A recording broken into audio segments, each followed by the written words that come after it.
So we have a brand new segment that we started last week. Brundo was kind enough to give us some homework. Samoa Joe, Necro Butcher.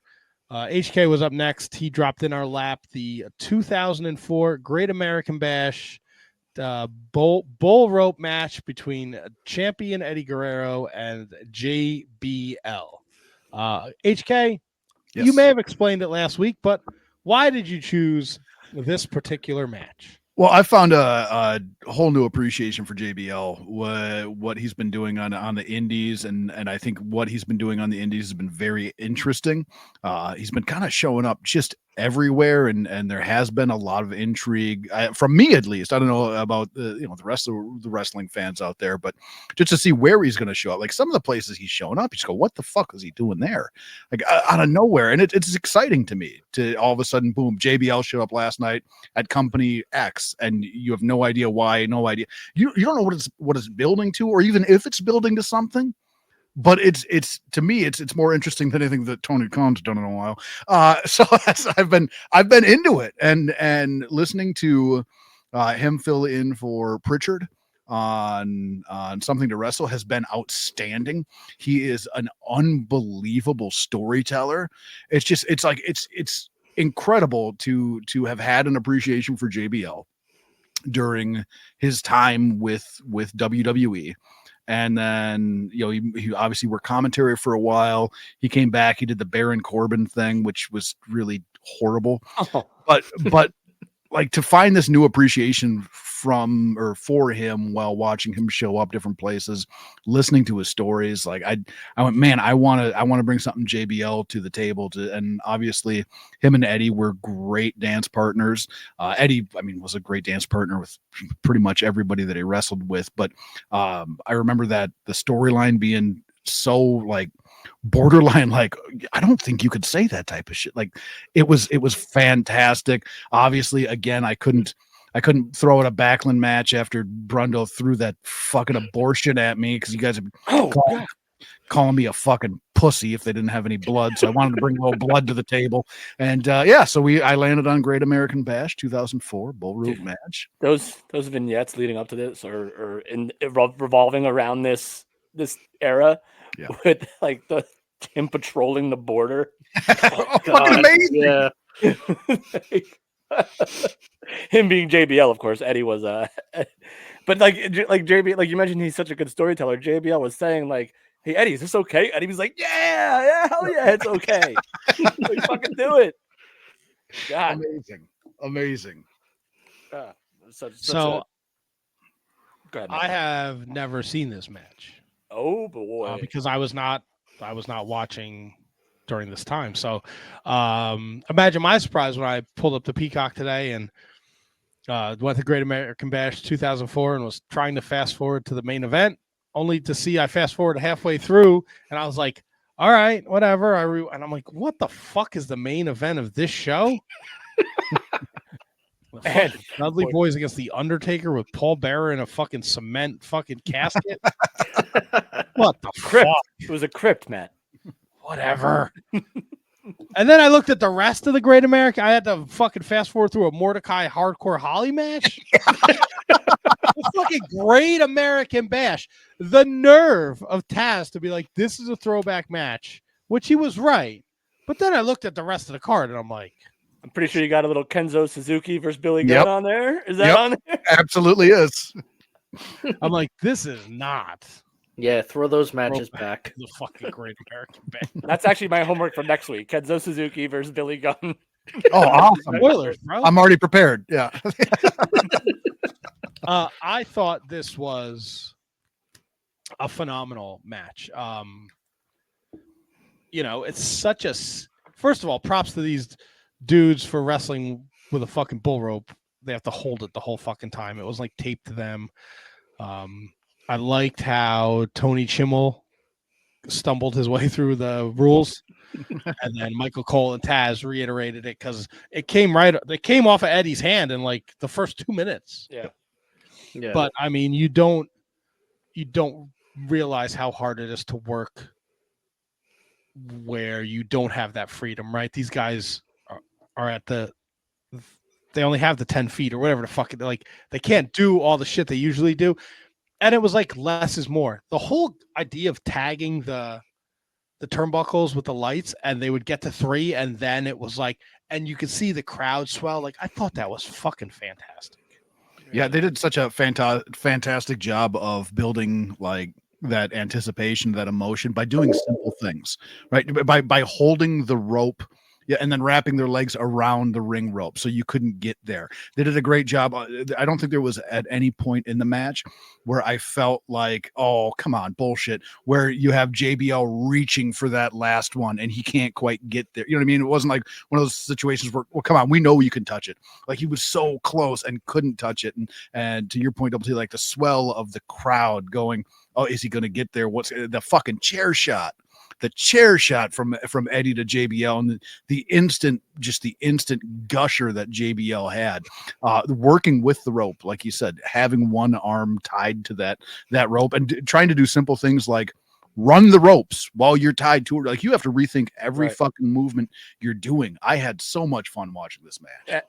To me, like what stood out is like you have, Eddie. I don't remember how long he was champion at this point. I don't think it was it Mania of this year? It was, No, right? it was February. He beat Lesnar. Yeah. Oh, so yeah, that's right. It was No Way Out. And but just like have like your fresh, hot new babyface, this new heel that you're just trying to get to that next level. And Eddie fucking gave and gave. And even JBL as the heel, like this match is like a master class. I know it's a bull rope match, so you kind of really don't have a choice in the matter. But this was a master class on selling, like from like both perspectives, like absolutely selling everything about, like to Matt's point about even just getting to the turnbuckle, but like everything about this match to me just screams selling. Other than the blood, screams selling.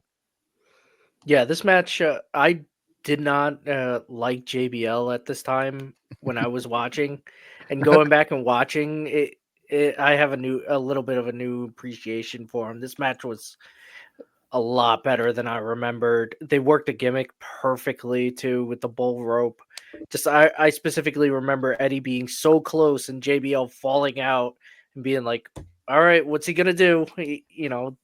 JBL's 300 pounds on the outside. You're gonna pull him back through the ropes After he frog splashes him there and rolls to the outside. Fucking genius, man. Yeah, it was perfect. So good, and I'm definitely going to be watching more like JBL matches from this era. I was like you, Bruno. Like I was not a huge JBL fan because I wasn't supposed to be.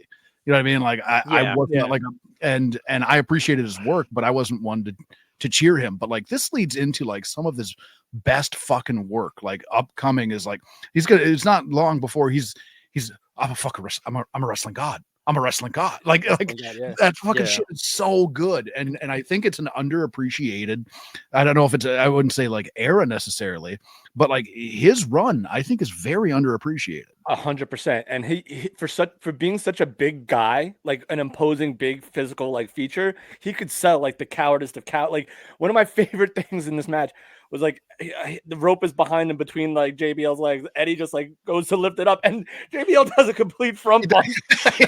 like 300 pounds of rope, albeit a bull rope, made him do a complete front bump. Yeah, and like a 360. JBL was so classic in this match. Yeah, just the way he would, turn the upper hand on Eddie, but then like just the way he groggily walked like around, like he had no fucking idea where he was. His face is fucking covered in blood. The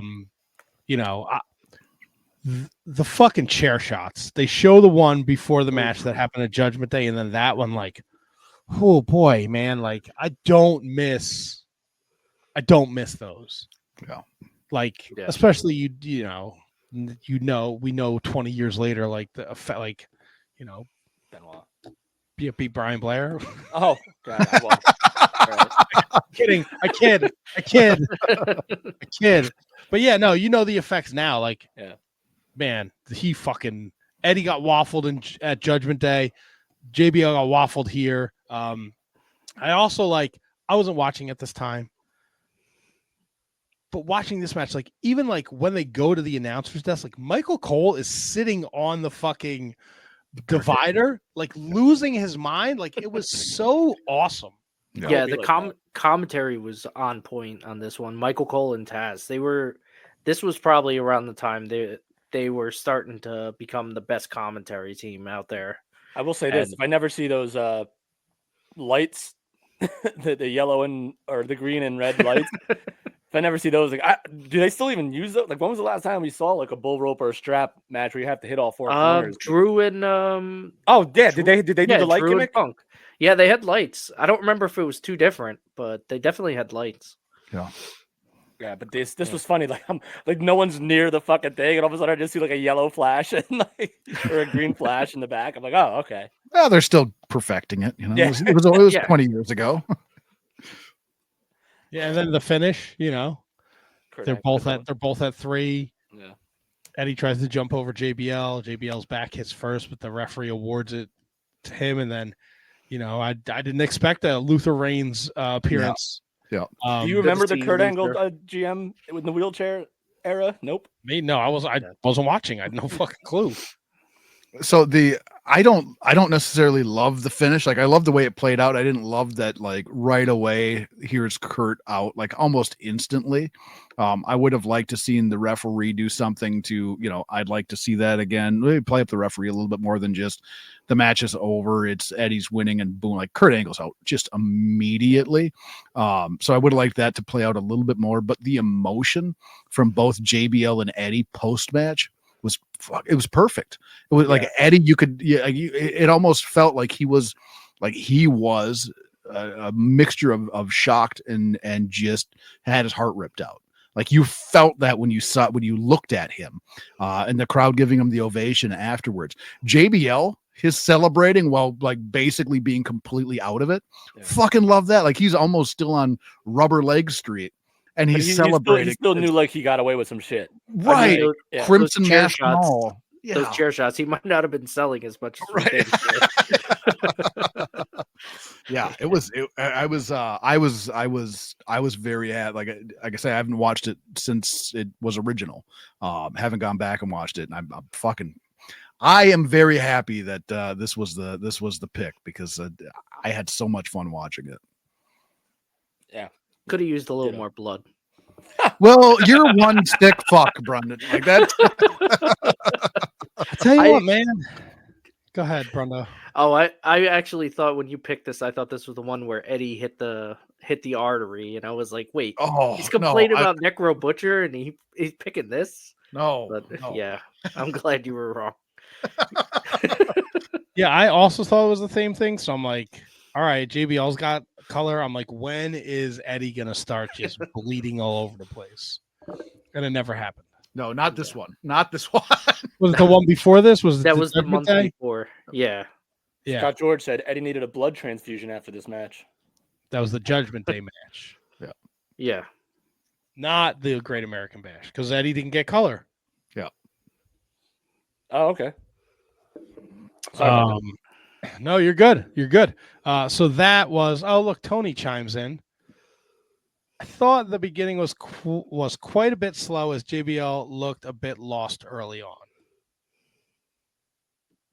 All right. Well, all right. Thanks for stopping by. Yeah, really. Thanks for joining the show. Isn't it past your fucking bedtime, shithead? Miss you, Tony. Somebody does. Here, you want to? Here, this. I think this is. What do I got for you? Here you go. What in the fuck am I looking at? Hey, there's my guy. Attaboy. Lots of fucking spoons in my asshole. Good pick, HK. Bro stuff. Yeah. And then the other side's got the blower, and it. Yeah. And on the other side, you blow your fucking brains out. I know Mickey Knuckles' booty when I see it. Salient point. So great piece of homework. Yeah, HK, I agree. Thank I you. enjoyed that very much. KJG. Got a real classic for you. You're up next to assign the class our homework. Real classic, boys. We're going to do a little WC dub action. August 4th, 1997. Can someone, maybe someone can even guess the match. That'd be interesting. Is it Luger Hogan? Luger Hogan. What? You're good. I am. That's That's awesome. I am so 100th excited Nitro, for right? this one. What's that? it's the 100th Nitro. Yeah, you're good, man. There it is. And I'll explain, I guess, next week why I picked the match. Don't want to give away the farm now, but that is the match: Lex Luger versus Hulk Hogan from the 100th episode of WCW Monday Nitro. One of my favorite times to be a wrestling fan, baby. I love Great it. It's pick. fantastic. I look forward to this.